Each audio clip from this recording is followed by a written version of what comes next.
పేదవాడి పక్షాన నిలబడతాం, ప్రజా గొంతుకై నినదిస్తాం. వాయిస్ ఆఫ్ వాయిస్లెస్, తెలుగువారి మనస్సాక్షి సాక్షి టీవీ.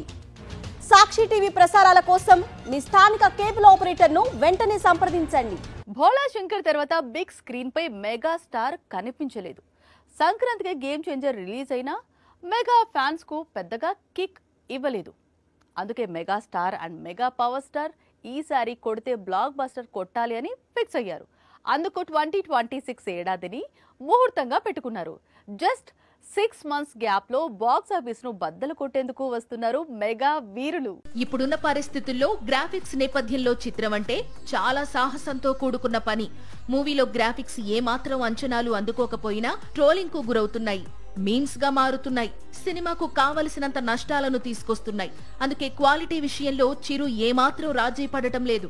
ఆ విషయం మెగాస్టార్ బర్త్డేకు రిలీజ్ అయిన టీజర్ క్లారిటీ ఇచ్చింది. మొత్తానికి నెక్స్ట్ ఇయర్ మెగా ఫ్యాన్స్ కు డబుల్ త్రిబుల్ ఫెస్టివల్ ఫిక్స్ అయిందన్నమాట. ఎందుకంటే సంక్రాంతికి రావిపూడి తెరకెక్కిస్తోన్న మెగా మూవీ మన శివశంకర వరప్రసాద్ గారు విడుదల కానుంది. మళ్లీ మార్చిలో మెగా పవర్ స్టార్ నటిస్తోన్న పెద్ది విడుదల కాబోతోంది. ఆ తరువాత లైన్ లో విశ్వంభర విడుదల ఉంది.